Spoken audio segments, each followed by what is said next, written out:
Covid काफी पहले उभर चुकी है। बार बार कोविड का अपन बात कर करके उसमें कोविड पे नहीं, रिपोर्ट में है ना, कल जो रिपोर्ट आई है रिपोर्ट में है कि कोविड से हम उभर चुके हैं। अब रिपोर्ट में राष्ट्रपति के भाषण में ट्रिपल तलाक का भी रेफरेंस किया है। अब ट्रिपल तलाक हुए कितने साल हो गए, लेकिन वो रेफरेंस तो करेगी सरकार, अपने 2014 से लेकर अभी तक की उपलब्धि बनाएगी। लेकिन यदि वैसा देखा जाए तो अभी इन्होंने कहा कि फॉरेक्स बहुत ज्यादा है, लेकिन हमारा घाटा कितना हो गया है? 100 अरब डॉलर से ज्यादा घाटा पहली बार हो गया इस देश में। अपना इंपोर्ट भयानक बढ़ रहा है और एक्सपोर्ट कम हो रहा है। अपना इकोनॉमिकल सर्वे कहता है, हाँ ट्रेड डेफिसिट, इकोनॉमिक सर्वे कहता है कि ग्लोबल स्लो डाउन होने की आशंका है। यदि ग्लोबल स्लो डाउन होता है तो हमारा एक्सपोर्ट मार खाएगा। हमारे इंपोर्ट पे कहीं ना कहीं प्रधानमंत्री बहुत दिनों से कह रहे हैं कि आत्मनिर्भर भारत, लेकिन जिस हिसाब से इंपोर्ट बढ़ रहा है वो आत्मनिर्भर होता हुआ दिखाई नहीं दे रहा है। 2-4 अब ये मास्क वगैरह ये बनाने से हम एकदम या मोबाइल बनाने से आत्मनिर्भर नहीं होगा, हमें बहुत सारी चीजों में करना पड़ेगा। लेकिन जो कल रिपोर्ट आई है सर, मैं वही उसमें तो दुनिया में नंबर 2 मोबाइल निर्माता जो देश है वो भारत बना है। मैंने ये कहा निर्माता मोबाइल असेंबली बाकी सब ठीक है, लेकिन आज भी यदि चाइना ने स्पेयर पार्ट नहीं दिए तो कई जगह हम मार खाते हैं। मोबाइल मैन्युफैक्चरिंग में नंबर 2 है इंडिया। मैन्युफैक्चरिंग कई जगह असेंबलिंग भी होती है, क्योंकि हमारे पास 100% मैन्युफैक्चरिंग नहीं है। हमारे यहाँ कारें बनती है सबसे ज्यादा वर्ल्ड में, लेकिन क्या है हमारे यहाँ सेमीकंडक्टर वहां से नहीं आता तो हम ये मार खाते हैं। दूसरी बात अमन भाई 1 मिनट, बार बार सब ये लोग कह रहे हैं कि कैश लोगों को दो, कैश लोगों को दो। आरबीआई की रिपोर्ट ये कहती है कि नोटबंदी के पहले से ज्यादा लोगों के हाथ में कैश है, कैश इन हैंड है। सवाल है सरकार पे, इस पे फोकस करना पड़ेगा। लोगों के पास कैश है, वो स्पेंडिंग नेचर क्यों नहीं है? क्योंकि यदि कैश की किल्लत सब जगह है, आज आप सब जगह बोलो तो बार बार कहते हैं कि लिक्विडिटी है, लिक्विडिटी क्राइसिस है। वो लिक्विडिटी क्राइसिस कहीं ना कहीं लोग सरकार को उस पर फोकस करना पड़ेगा।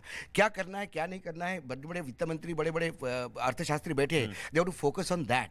कैश हमारे देश में कमी नहीं है, लोग बैठे हैं कैश। ठीक। अशोक वानखेड़े, एक मिनट। रजत सेठी भी आ गए। रजत भाई प्लीज आइए। रजत सेठी हैं, गीता भट्ट है और विकास जी हैं। विकास जी आ जाइए। हाँ बताइए सर। हाँ प्लीज बोलिए सर। आइए सर। ऊपर एक बात उठाई गई है। आइए सर। देखिए अशोक जी मुझे बता दें कि भारत के इतिहास में कितनी बार ऐसा हुआ है जब एक्सपोर्ट जो है, इंपोर्ट की आप बात कर रहे हैं ना, एक्सपोर्ट हर समय ज्यादा कम रहा है और इंपोर्ट हर समय ज्यादा रहा है। आप दिखाइए हिस्ट्री देखिए। अगर आपको देखिए इनपुट तो आपको खरीदना पड़ेगा ना, अगर आपको प्रोडक्शन करना पड़ेगा तो आपको इनपुट खरीदना पड़ेगा, और अगर आप इनपुट खरीदोगे उसमें आपको मशीन चाहिए, उसमें आपको टेक्नोलॉजी चाहिए, उस केस में आपको जो है इंपोर्ट तो बढ़ेगा ही ना।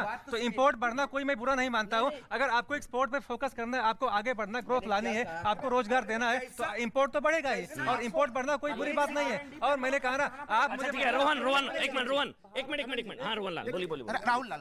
राहुल एक हम लोग अशोक भाई एक मिनट। देखिए 0.7% के आसपास R&D पे खर्च करते हैं। अगर हम लोग को रियल में मेक इन इंडिया को मजबूत करना है, रियल में जो है कि ट्रेड बैलेंस बनाना है हमें, तो आपको उसको कम से कम 5% के जगह पे आपको ले जाना पड़ेगा। नहीं तो फिर देखिए हम लोग का रिकॉर्ड बन रहा है।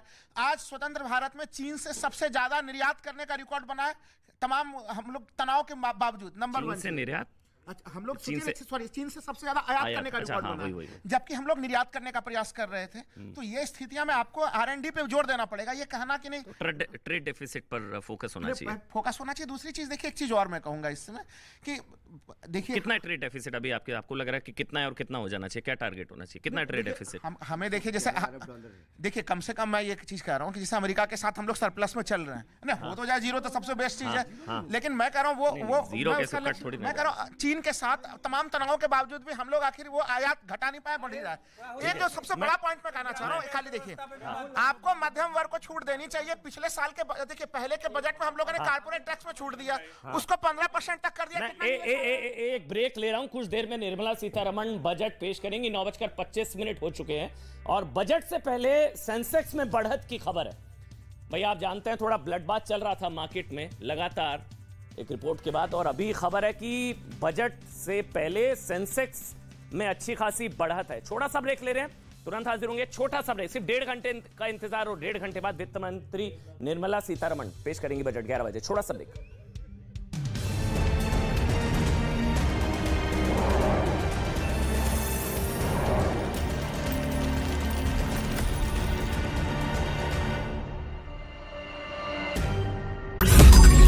मैंने नहीं देखा इस तरह का चीट, इस तरह का क्रिमिनल माइंड पूरे जेल स्टाफ को ब्राइब कर देगा। मैं सोच भी नहीं सकता था गवर्नमेंट फंक्शनरी को इम्पर्सनेट करता था, आवाजें बदलता था। टारगेट भी बहुत पावरफुल, धनवान लोगों को करता है। ये एक ही चीज से रुक सकता है, अगर आप इसकी जीभ काटें। न्यूज चैनलों के इतिहास में पहली बार न्यूज 18 इंडिया की web series FIR number 208 streaming 3rd February 9 PM